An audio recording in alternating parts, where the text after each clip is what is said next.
हम लोग माधुर्य कादम्बनी के चतुर्थ अमृत वृष्टि को पढ़ेंगे और अब नैष्टिक भजन भक्ति का जो स्टेज है निष्ठा का उसके संबंध में सुनेंगे। चतुर्थ अमृत वृष्टि है और फर्स्ट सेक्शन है। आज इस पर पहला दिन है। श्रीमद् भागवत में वर्णित क्रम के अनुसार निष्ठता भक्ति का वर्णन। भक्ति की स्टेजेस आप जानते हैं, श्रद्धा, साधुसंग, भजन क्रिया, अनर्थ निवृत्ति और निष्ठा। उसके आगे भी है, अभी यहाँ पे हम लोग निष्ठा 5वें स्टेज पे पहुंचे हैं। पहले जिस अनिष्ठता और निष्ठता दो प्रकार की भजन क्रियाओं का वर्णन किया गया है, उनमें से पहली अर्थात अनिष्ठता भजन क्रिया के 6 भेद प्रदर्शित किए जा चुके हैं।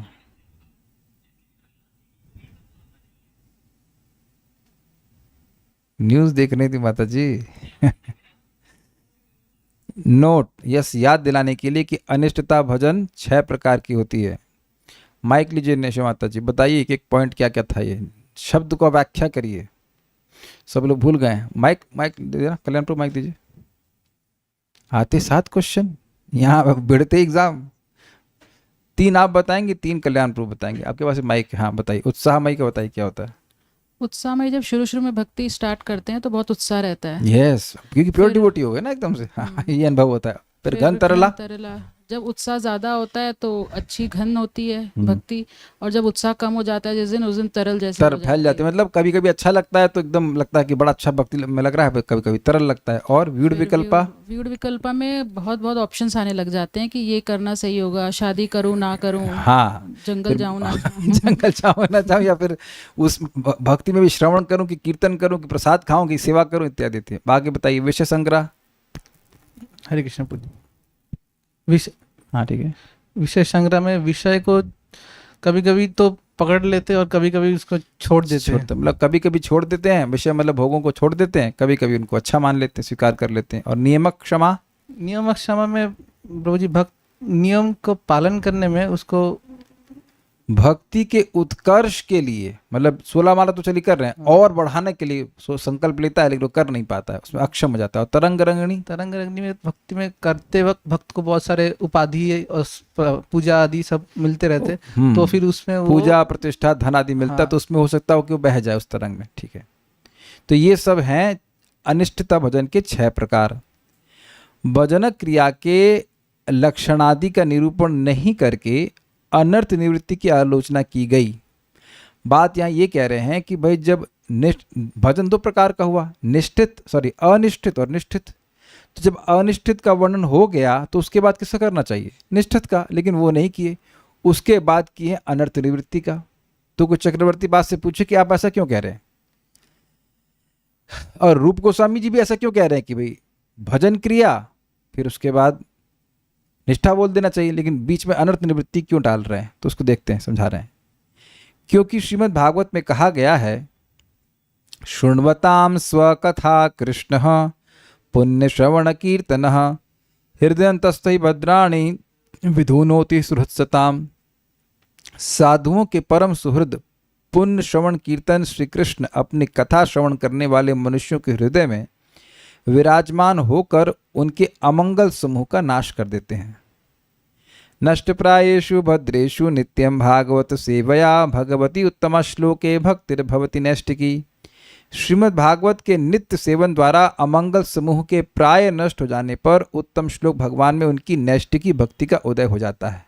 उक्त श्लोक में, पिछले वाले श्लोक में शृण्वताम स्वकथा कृष्ण पुण्य श्रवण कीर्तना, इस प्रथम अंश में अनिष्ठता भक्ति का वर्णन किया गया है, क्योंकि उसके बाद में ही नैष्टिकी भक्ति का वर्णन मिलता है। समझ पा रहे हैं? इस लाइन का क्या अर्थ है? शृण्वताम स्वकथा कृष्ण पुण्य श्रवण कीर्तन। जो व्यक्ति भगवान श्री कृष्ण की कथा को सुनता है उसके हृदय के अभद्र नष्ट हो जाते हैं, भगवान नष्ट करते हैं। तो यानी कि अनर्थों से युक्त हृदय से सुन रहा है जो, उसके अनर्थों को भगवान नष्ट करते हैं। तो ये अनर्थ निवृत्ति के पहले वाली स्टेज हुई कि नहीं हुई? इस पूरे सेक्शन में यही सब बात समझनी, बाकी तो सब पूछा ही नहीं, फिर तो आसान है। इस समय आप लोग, अच्छा इसमें कौन निष्ठा के प्लेटफॉर्म पे हाथ खड़ा कीजिए, कोई नहीं है, ठीक है। तो यानी अनर्थ हैं, तो अनर्थ रहते हुए आप भगवान की बात सुन रहे हैं कि नहीं है? शुण्व, प्रेजेंट कंटिन्यूस, शुण्वताम, जो सुनता है, शुण्वताम स्वकथा कृष्ण पुण्य श्रवण कीर्तना। तो ये पहली लाइन सूचित कर रही है भजन क्रिया को। भजन क्रिया जो हमारे स्टेजेस में आ रही, उसको वह अनिष्टित भजन क्रिया को सूचित कर रहा है। ऐसे तो भजन क्रिया पूरे टाइम हो ही रही है, लेकिन जब आपने सुना श्रद्धा साधु संग भजन क्रिया, सॉरी हाँ ये थे ना, श्रद्धा साधु संग भजन क्रिया, तो भजन क्रिया जो है ये अनर्थ निवृत्ति के पहले थी ना। तो अनर्थ निवृत्ति के पहले है तो ये निश्चित कैसे हो सकती है? ये भजन क्रिया अनर्थों से युक्त हृदय से ही की जा रही है। इसमें समझने में क्या कठिनाई है? तो जब भजन क्रिया होगी, याद होगा आप लोगों को कि भजन क्रिया होगी तभी अनर्थ निवृत्ति होगी, याद है ना? तो भजन क्रिया, जब जो स्टेज भजन क्रिया की बात कर रहा हूं, वो जो स्टेज है श्रद्धा साधु संग और भजन क्रिया, उसमें अनर्थों की निवृत्ति होना शुरू होता है, लेकिन वह अनिष्टित भजन क्रिया को सूचित कर रहा है, वह निश्चित भजन क्रिया नहीं है। क्योंकि जब तक अनर्थ निवृत्त नहीं होंगे प्राय, तब तक निष्ठा नहीं आ सकती है। भाई निष्ठा किस चीज में आती है? जिसमें रस मिलता है। तो निष्ठा इंगित कर रहा है कि हृदय साफ हुआ है, तो भक्ति के कार्यों में रस मिलता है। It's very simple, very not complicated. तो यहाँ पहली लाइन जो भागवत की है वह व्यक्ति की भजन क्रिया की स्टेज को सूचित कर रही है। ये भजन हो रहा है कि नहीं? इसमें इस श्लोक में जो पहली लाइन है, शुण्वताम स्वकथा कृष्णा पुण्य श्रवण कीर्तन ना, इसमें भजन का स्वरूप क्या है? क्या कौन सा भजन कर रहा है? इस लाइन के अनुसार क्या भजन कर रहा है? वो श्रवण कर रहा है, यस। और फिर वो कीर्तन भी कर रहा है, बोल भी रहा है। ऐसा नहीं कि खाली सुनने वाले कर दे पवित्र होता है, बोलने वाले का भी होता है। तो बोल रहा है, सुन रहा है, तो यह भजन हुआ कि नहीं? तो अगर उसके हृदय में कोई अपवित्रता है ही नहीं, तो काहे बोल रहे हैं कि हृदयंतस्थ ही अभद्राणी? तो जो नेक्स्ट लाइन है, यह व्यक्ति के अनर्थ निवृत्ति की स्टेज को दिखा रही है। हृदयंतस्थ ही भद्राणी विधुनोति सुरुत्सताम। तो ये भागवत से प्राप्त क्रम है। श्रील रूप गोस्वामी जी अपने मन से नहीं लिख दिए हैं। श्यान मह सेवया विप्रा पुण्य तीर्थ निषेवनाते। आखिर तो आगे एक श्लोक है, अभी तो हम इतनी बात कर रहे हैं बस। शुण्वताम स्वकथा कृष्णा पुण्य श्रवण कीर्तना, ये भजन क्रिया दिख गई इसमें। और इसमें हृदय में अनर्थ है, ये भी दिख गए आपको। क्योंकि अगली लाइन बोल रही है कि हृदय में स्थित अभद्र जो है उसको भगवान स्वयं नष्ट करते, क्योंकि वह भक्तों के सुहृद हैं। इजी चैट ऑफ नहीं है मेरे ख्याल में, कोई कठिनाई हो तो पूछ लीजिएगा। अच्छा नेक्स्ट,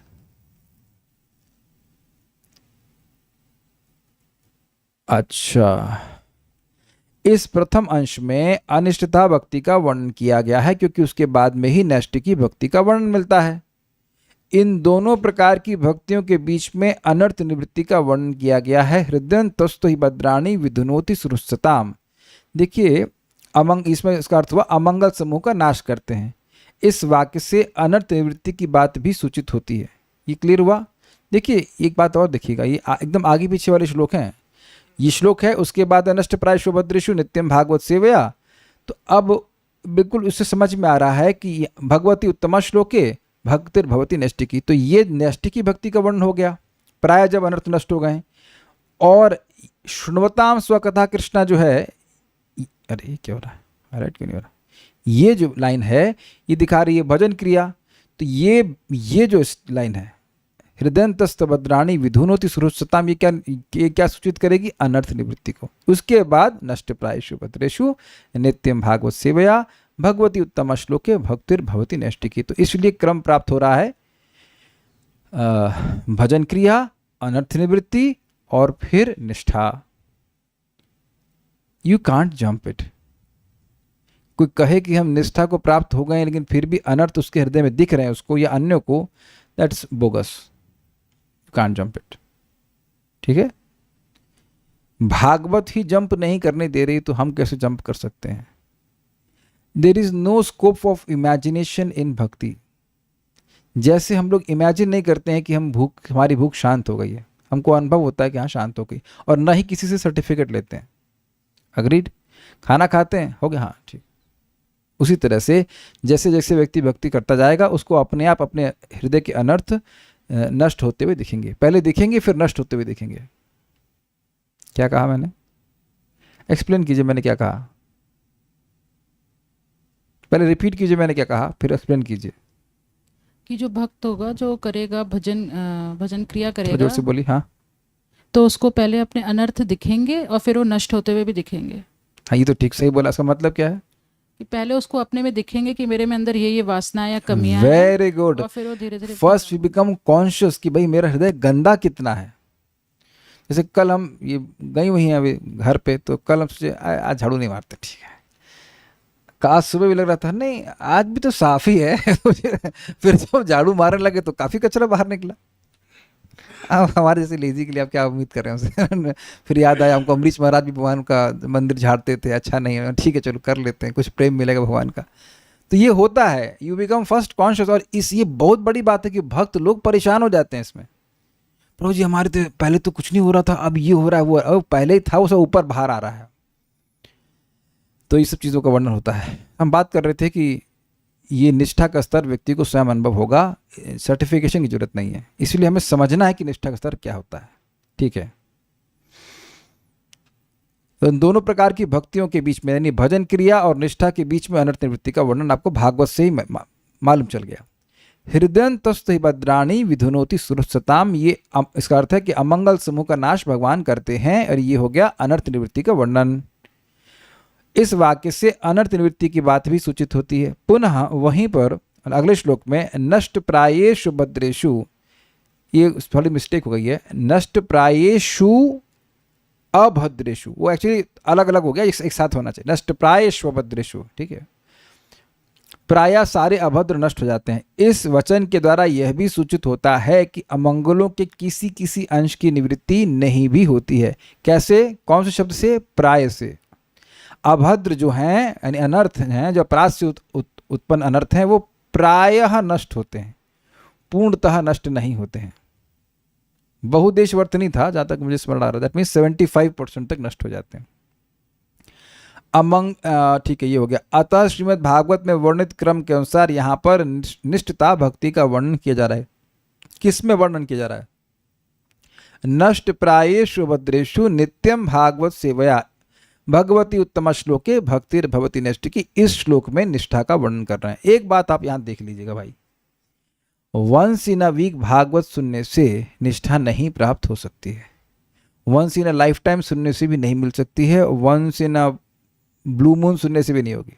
ये नहीं होगा और ना हुई हुआ है, तो सिद्धांत है, मतलब रोज सुनना। अब कभी कदार आपका मिस हो जाए अलग बात है, लेकिन जैसे हम भोजन रोज करते हैं ऐसे रोज श्रीमद् भागवतम का श्रवण करना चाहिए, और ऐसे अपने जीवन को ढालना चाहिए कि हमें सुनने को मिले, नहीं तो जीवन तो बहुत तेजी से चला जाएगा, बहुत तेजी से चला जाएगा। We should mould our life विना हरिर कर्ण पीयूष पानाथ, ऐसे जीवन को ढालना चाहिए कि भगवान हरि की कथामृत को सुने बिना एक भी दिन ना जाए, एटलीस्ट एक भी दिन जाए।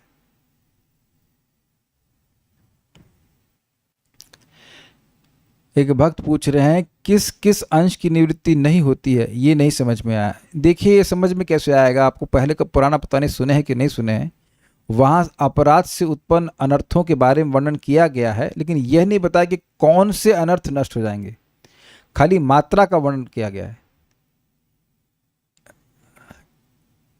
भजन क्रिया में एक देशवर्तनी था, ऐसे था, और निष्ठा पे बहुदेशवर्तनी, फिर रुचि पे, ऐसे करके सिस्टम था, भूल रहा हूं मैं। और भाव के स्तर पर प्रायिकी हो गया था या पूर्णा था, हाँ ना, प्रेम के स्तर पर पूर्णा और भगवत प्राप्ति के स्तर पर आत्यंतिक, ये क्रम था, और उसके बाद उसमें ग्रेडेशन थे, लेकिन ये नहीं बताया कौन सा नष्ट हो जाएगा। लेकिन हाँ, भागवत में इसका वर्णन किया गया है, तदा रजस्तमो भावा काम लोभ दयश्चे चेते रेतिर्नाविदम सतम तत्सत्वे प्रचुरति, जो रजगुण तमोगुण है वह नष्ट हो जाते हैं, प्राय नष्ट होते हैं, ये बात है। और उससे उत्पन्न जो भी काम क्रोध हैं वो सब अनर्थ भी नष्ट होते हैं। इसको आप समझ सकते हैं इस प्रकार से। देखिए आप नहीं देख रहे हैं यहाँ पे कि कुछ भक्तों को समय रहते हुए भी प्रवचनों में, डिस्कशंस में आने की स्पृहा भी नहीं होती है। और ऐसा नहीं कि वो जप कर रहे होते हैं, ऐसा नहीं कि वो भक्ति कर ही रहे होते हैं। कह रहे आवाज धीमी है, आवाज तो धीमी नहीं भाई, थोड़ा सा बढ़ा दीजिए और उसको पास कर दीजिए। अब पता नहीं कौन सा आप लोग डिजिट फ़ोन तो यूज़ नहीं कर रहे हैं क्या यूज़ कर रहे हैं, उसको तो गेन बढ़ा, हल्का सा गेन बढ़ा दीजिए। हरे कृष्णा, बस ठीक है। हाँ जी।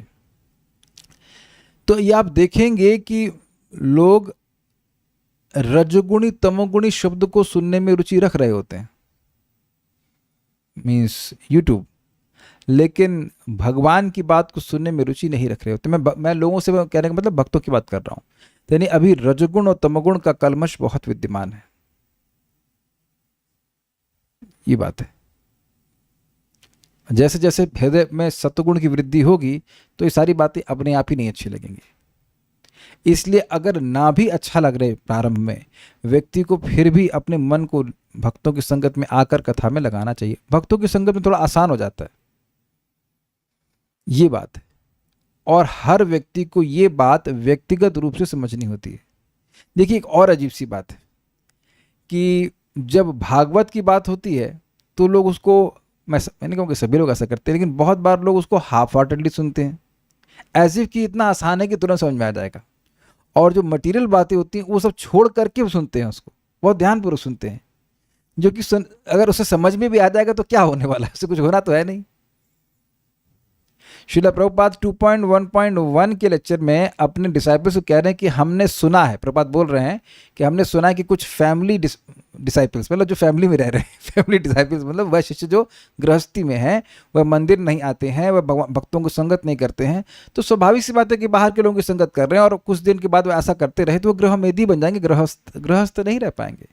गृहस्थ means anxiety is for Krishna only anxieties for Krishna. कैसे मंगल आरती हो, कैसे मैं जप करूं, कैसे मैं कथा सुनूं, ये सब ज़्यादा होना चाहिए। बाकी मैनेजमेंट जो है वो उसके पीछे होना चाहिए। और बाकी अगर सारी मेधा बुद्धि मन घर में ही लगी हुई तो वो गृहमेदी है, वो गृहस्थ नहीं है। गृहस्थ आश्रम होना चाहिए। तो उसमें केवल एक ही बात होती है, बात है भगवत संबंधी होनी चाहिए। ये बात प्रपात कहते हैं 2.1.1 में। Quite interesting. तो कोई भी व्यक्ति संबंध में कोई क्या कहते शंका नहीं पाल के बैठे कि मैं दुनिया की बातें करने में रुचि रख रहा हूं और मैं निष्ठा के स्तर पे हूं। इट इज इम्पॉसिबल, ऐसा हो नहीं सकता है। निष्ठा means you have so much taste की और बातें करना अच्छा ही नहीं लगता। You are fixed in hearing and chanting about Krishna, ये बात है। एक प्रश्न कर रहे हैं, तो क्या प्रभु जी अपराधों से उत्पन्न अनर्थ कभी नहीं नष्ट होते हैं? आपने देखिए पहले के प्रवचन अभी नहीं सुने इसलिए प्रश्न कर रहे हैं। ऐसा नहीं, मैंने अभी समझाया था कि अपराध से उत्पन्न जो अनर्थ हैं, स्पेशली नामापराध से उत्पन्न अनर्थ, तो वो उनका क्रम है। भजन क्रिया में एक देश वर्तनी, निष्ठा पर बहुदेश वर्तनी, दैट मीन 75%। फिर सीधे आप भाव पे पहुंच जाएंगे तो भाव पे प्रायिकी यानी 98%, और बीच में आप 75 से 98 के जो आप स्टेज ले लीजिएगा, रुचि और आसक्ति, और प्रेम के स्तर पर पूर्णा, और भगवान की प्राप्ति के स्तर पर आत्यंतिकी। ये लैंग्वेज तभी समझ में आएगी जो पुराने प्रवचन आप सुनोगे। इसमें अनर्थ निवृत्ति पे तो काफ़ी देर चर्चा हुई थी, तो वहाँ देख लीजिएगा। Okay, note.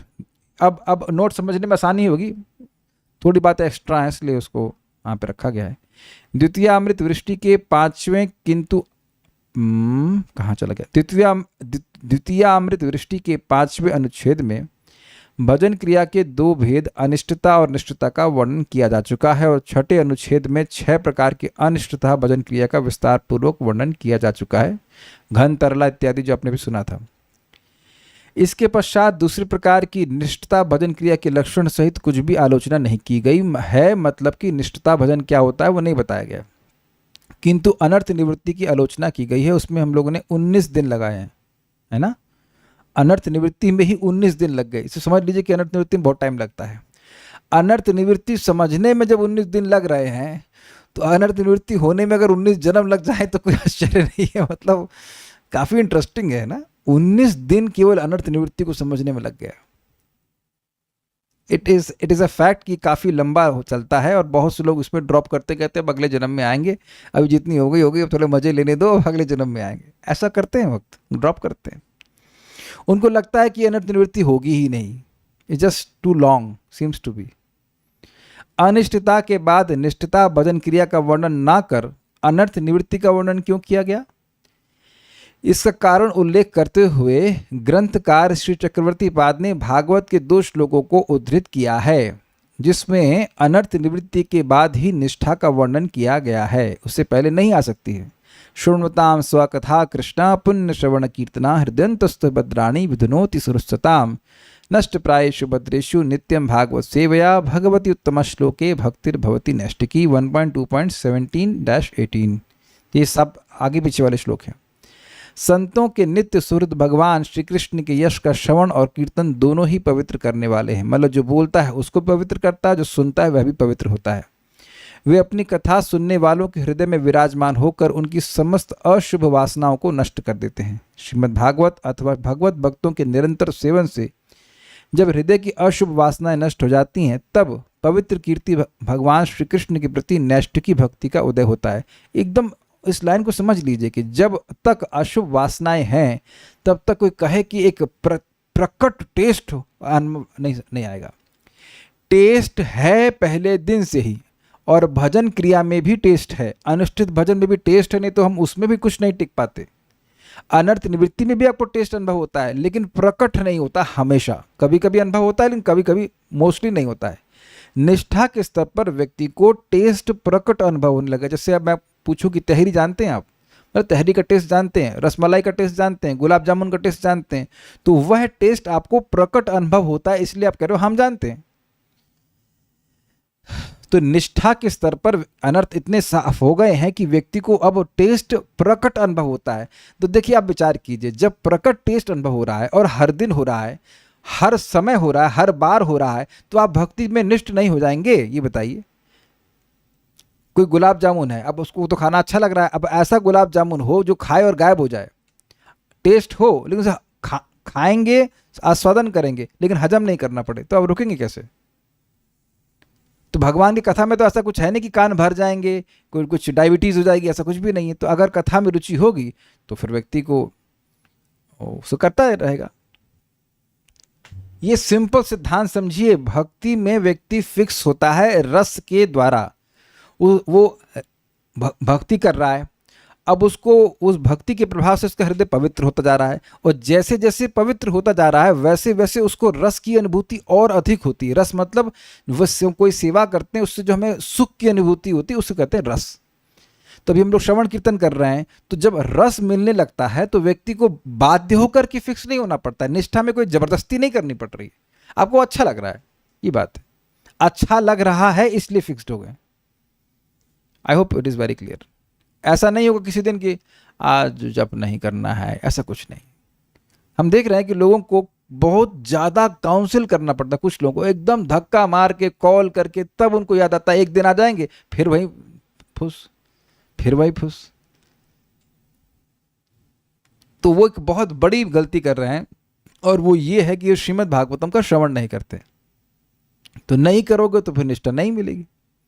डॉक्टर साहब ने बताया कि देखो सुबह ये दवा खाओ और शाम को ये दवा खाओ, तो क्या हम अपने मन से शाम वाली दवा डिलीट कर सकते हैं? क्या आपने कभी कोई ऐसा इलाज किया है कि इसमें सुबह एक दवा खानी होती है, शाम को दवा खानी होती है?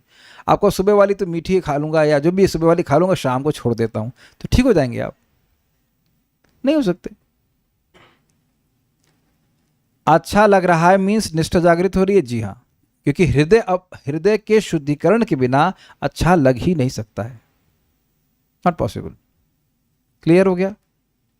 इसलिए एक बड़ी इंकरेजिंग बात बताऊं आपको। देखिए, हृदय आपने केवल एक बार शुद्ध करना है, ये नहीं कि अगले जन्म में आएंगे तो फिर शुद्ध करना है, अगले जन्म में आएंगे तो फिर शुद्ध करना है, कितने जन्म लग जाएं, लेकिन जो हृदय पवित्र हो रहा है वो हमेशा के लिए हो रहा है, उसका वो वापस नहीं जाएंगे अनलेस कोई अपराध कर दे।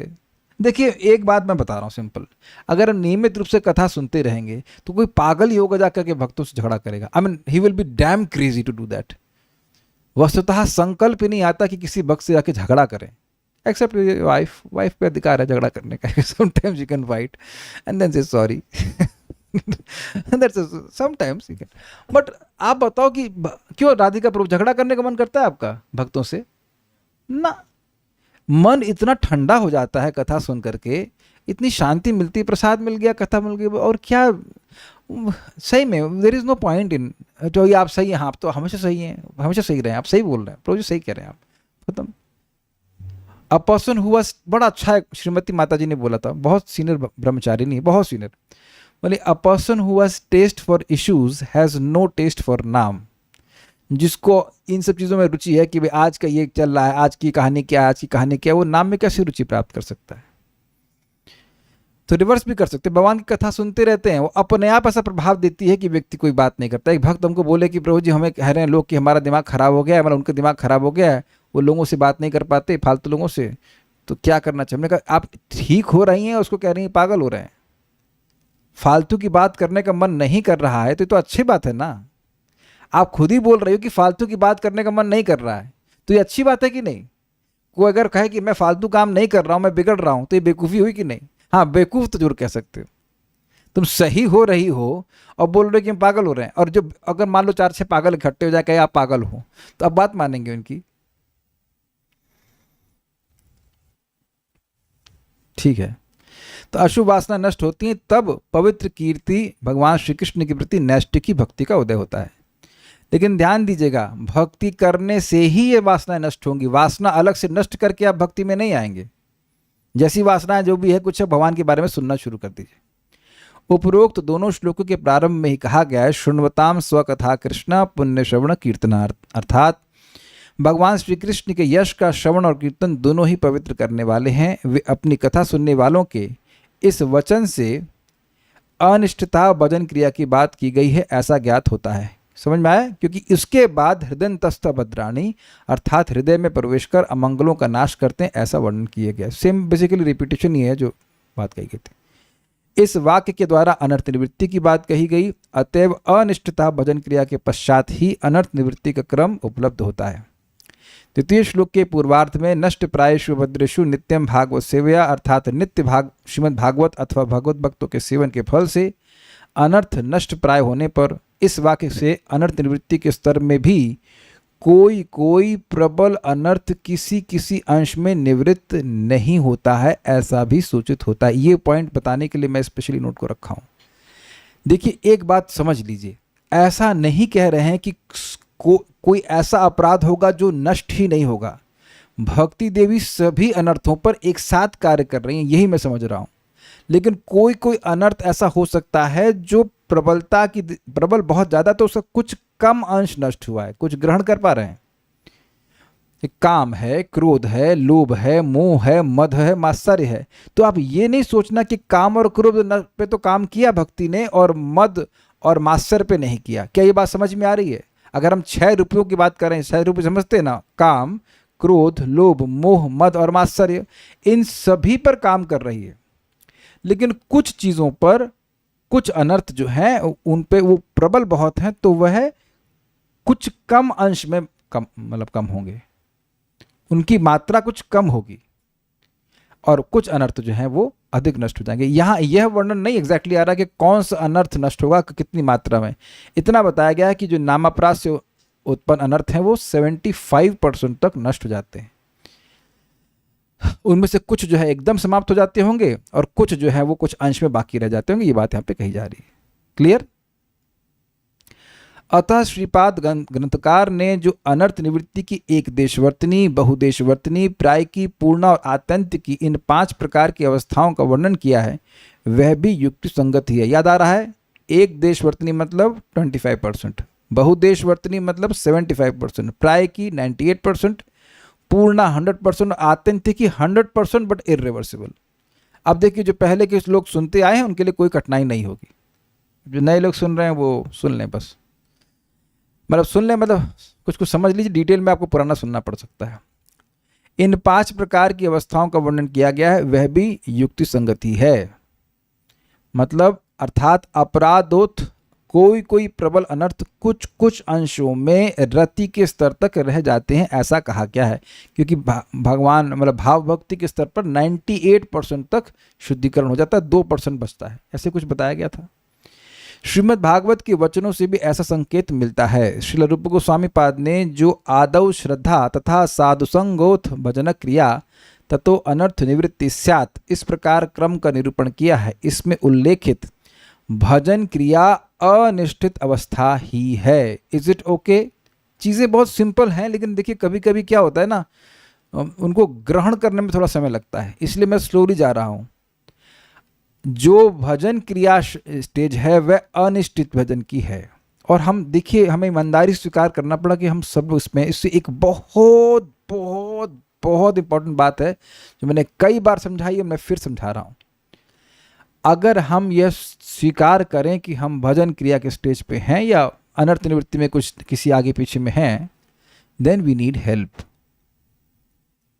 We need help, not we, I need help. अभी अनर्थ बड़े पकड़, मतलब उनकी पकड़ बहुत तेज है, तो मैं सोचूं कि मैं अकेले भक्ति कर लूँगा तो रोज नहीं हो पाएगी। ये एकदम लिख के ले लीजिए। और हमने यह भी सुना था कि जब तक हम रोज नहीं करेंगे, अभी सुना आपने नित्यम भागवत सेवा, जब तक रोज दृढ़ता पूर्वक नहीं करेंगे वी कैन नॉट क्रॉस अनर्थ निवृत्ति। आप में से किसी ने नहीं कहा कि प्रभु जी, हम आज तक कोई नहीं पूछा कि प्रभु जी हम प्रसाद पाते समय अकेला महसूस कर रहे हैं। किसी को कोई दिक्कत है प्रसाद पाने में? मान लीजिए कोई साथ में ना हो आपके, या शक्लें देखें किसी की, भाई बच्चों के, किसी की दिक्कत हो नहीं, तो आप देख रहे हैं क्यों दिक्कत नहीं है। कोई कहा कि सब, कल हम गए थे सुरसरता माता जी के यहाँ प्रसाद पाने के लिए, रस्म वो क्या था, दूध पकौड़े। तो आई was not missing any one हम बस आई वॉज मिसिंग द दूध पकौड़ा, क्योंकि एक कटोरी थी, उसके बाद खत्म हो गया। I was not, please my dear devotees, I was not missing anyone of you. I am sorry, please don't feel offended. I hope आप लोग भी मिस नहीं करते होंगे ना, जब अच्छा कुछ खाते होंगे। किसी की याद आती है किसी की याद नहीं आती, दबा के पकौड़े खा, जो भी मिल जाता है खा लेते हैं। तो आप देख रहे हैं कि उसमें सहज टेस्ट है, इसलिए कोई कठिनाई के अनुभव नहीं होता है। अच्छा, किसी को सोने के लिए एसोसिएशन की जरूरत है कि भाई चलो अब जूम चालू करो, सब हाँ अभी सोना शुरू कीजिए, नहीं, तो आप देख रहे हैं वहां भी कोई जरूरत नहीं है। तो जिन चीज़ों में मतलब हमारी नेचुरल प्रवृत्ति है, उसके लिए तो अकेले ज़्यादा अच्छा हो जाता है, अकेले खा लेते हैं, पी लेते हैं, सो लेते हैं, कोई दिक्कत नहीं।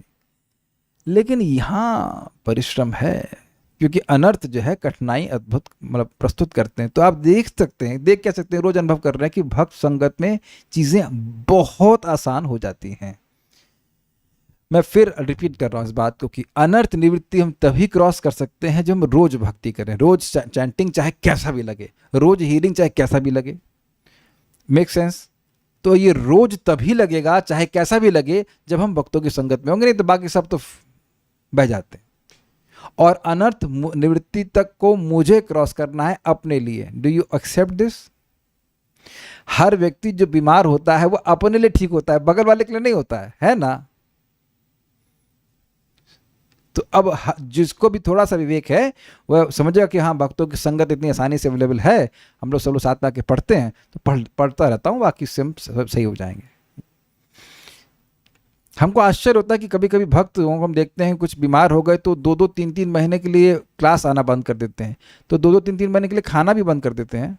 कितने लोग 2 महीने तक खाना बंद कर दिए थे, सांस लेना बंद कर देंगे, तो खाना पीना सोना चलता है तो वहाँ बीमारी नहीं होती है। अगर कहीं रुकावट होती है तो वो कथा ही होती है कि उसी से सारी बीमारी आ रही है ना। तो जो लोग इस प्रकार से ड्रॉप करते हैं वो थोड़ा विचार कीजिएगा कि ये ड्रॉप करने से नुकसान केवल ड्रॉप करने वाले का ही होता है। कितने लोग ऐसे हैं यहाँ पे जो 2 महीने के लिए बेहोश हो गए थे? कोई हो गए हैं यहाँ पे कि 2 महीने के लिए? नहीं, मैं सीधा पूछ रहा हूँ, मैं भक्ति से बेहोश होने की बात नहीं कर रहा हूँ। ऐसे बेहोश हो गए, होश ही नहीं था, अब बेहोश हो गए हो तो अलग बात है। अन्यथा तो सबका जूम चल ही रहा है, मतलब सबका नेट चल रहा है, नेट भी बंद नहीं किया गया है गवर्नमेंट की तरफ से। सो आई एम जस्ट सेइंग, विवेक धारण कीजिए, रोज सुनिए, कुछ प्रगति ही होगी। प्रभुपाद तो कहते हैं तुमको नहीं समझ में आएगा तब भी तुम पवित्र हो जाओगे, तो समझ में आएगा तो फिर तो कहना ही क्या। इसमें उल्लेखित भजन क्रिया अनिष्ठिता अवस्था ही है, सबको समझ में आ गया होगा, क्योंकि यहां भी अनर्थ निवृत्ति के बाद ही निष्ठा का वर्णन किया गया है। भजन क्रिया, फिर अनर्थ निवृत्ति और उसके बाद निष्ठा, इसलिए भजन क्रिया इज श्योर शॉर्ट अनिष्ठित भजन, ये बात। इसलिए अनर्थ निवृत्ति के पश्चात ही निष्ठता भजन क्रिया का वर्णन सुसंगत है। अब यहाँ निष्ठता भजन क्रिया का वर्णन किया जा रहा है, जो कि इस पूरे सेक्शन का टॉपिक है, वो हम आगे देखते हुए चलेंगे। तो बस आज का टॉपिक ये था कि भागवतम के प्रमाण से भजन क्रिया जो है वो अनिष्टता भजन का लेवल है, और उसके बाद भगवान के बारे में सुनते रहेंगे तो अनर्थ निवृत्ति आती है और उसकी होती है, उसके बाद फिर निष्ठा आती है। कोई प्रश्न किसी का है? 50% अनर्थ निवृत्ति हुई तो 50% निष्ठा होगी क्या? देखिए, मैं ऐसे नहीं बोल सकता। 75% अनर्थ निवृत्ति होगी तो 100% निष्ठा होगी। आप निष्ठा के स्तर पर पूर्णतः पहुंचेंगे तब जब 75% हृदय पवित्र हो जाएगा। ये लैंग्वेज समझ में आई? ऐसे समझिए, एक समझिए, जैसे वृंदावन, आप दिल्ली से वृंदावन चले तो आप फरीदाबाद पहुंचे तो कितना हुआ डिस्टेंस में? लेट से 150 किलोमीटर में से मान लीजिए 50 किलोमीटर से पहुंच गए, तो 50 डिवाइडेड बाय 150 कितना? 1/3। 1/3 तो 1/3 तो आप डिस्टेंस चल लिए हैं, लेकिन फरीदाबाद पूरा पहुंच गए हैं। समझे? तो उसी तरह से भक्ति के पथ पर आप 75% प्रगति कर लिए हो, लेकिन निष्ठा के स्तर पर पूरा पहुंच गए हैं। ऐसे समझिए, जो गणित है वो इस तरह से है कि निष्ठा के स्तर पर आप पूर्णतः तब माना जाएगा जब 75% हृदय पवित्र हो गया है। ऐसे समझने का प्रयास कीजिए। लेकिन इसमें अभी भी कुछ अनर्थ बाकी हैं। इससे एक और बहुत बढ़िया शिक्षा मिल रही है कि अनर्थ हैं, इसका मतलब यह नहीं कि आप प्रगति नहीं कर सकते। भगवान की भक्ति का संपर्क करने से भक्ति देवी सारे अनर्थों को नष्ट करती हैं। बीमार होने से कथा पर मन नहीं लग पाता तो कान भी नहीं लग पाता, और जो व्यक्ति को बोल रहे हैं तो उनको तो दवा प्राप्त हो गई है। अब आपका कर्तव्य है कि दवा को आप निष्ठापूर्वक लीजिए, अनर्थ अनिश्चित रूप से न लीजिए कि आज लेना है, कल पराठे खाने, फिर परसों नहीं खाना है, क्योंकि दवा तो खुद ही खानी पड़ती है ना। आप में से कितने लोग हैं जिनको दवा जबरदस्ती खिलानी पड़ती है? I hope you understand the point. दवा तो खुद खानी होती है ना। हाँ, एक प्रश्न कह रहे हैं कि ये परसेंटेज कौन डिसाइड करता है? I mean how do we know? इसको श्रीला चक्रवर्ती पाद ने स्पष्ट कहा है कि जो लोग सूक्ष्म तत्व वेदता हैं उन्होंने इस प्रकार से निर्णय किया है। अगर आपको याद हो, अनर्थ निवृत्ति के क्रम में बताया गया था कि किस स्टेज पर क्यों कौन से अनर्थ कितनी मात्रा में नष्ट होते हैं, वो पूर्ववर्ती आचार्यों ने निर्णय किया है। तो और क्या तरीका है बताइए? जैसे आज मैंने भक्त को पूछा सेंड योर बर्थ डिटेल्स, तो मैंने कहा टाइम बताओ, कहते टाइम याद नहीं है। किसी को याद है? आप में से किसी को अपना टाइम, डेट ऑफ बर्थ का टाइम याद है? कोई कह सकता है कि याद है? किसी को याद है? आपको जो बताया गया है वो याद रहता या नहीं रहता है? हमें तो किसी को याद, हमें तो अच्छा, कितने को याद है कि आपका जन्म हुआ था? Please raise hands. ये बताइए। काफी समय तक तो पता भी नहीं रहता कि जन्म हुआ था कि नहीं हुआ था। हम लोग ऐसे कभी हम लोग थे, ऐसा रहता बस हो गए थे, है ना? हो गए भी थे, नहीं हैं तो जन्म ही याद नहीं है। तो जन्म के बारे में, माता पिता के बारे में सब बताया जाता है ना। तो आचार्यों ने बताया है, इसलिए हमको स्वीकार करना होगा कि इस प्रकार से सिस्टम है। अब ये मत पूछना कौन से आचार्य ने बताया है, चक्रवर्ती पाद नाम नहीं बताया है। We accept it. अगर हमारे से श्लोक गलत उच्चारण हो जाए तो अपराध लगता है? नहीं, ऐसा नहीं है। प्रयास कीजिए कि स्पष्ट बोलिए, लेकिन नहीं हो पा रहा तो भगवान आपके भाव को स्वीकार करते हैं। और कोई प्रश्न तो नहीं है। Will stop here now. Shri Shri Madhurya Kadambini की जय, श्रील प्रभुपाद की जय, निताई गौर प्रेमानंदे। Thank you.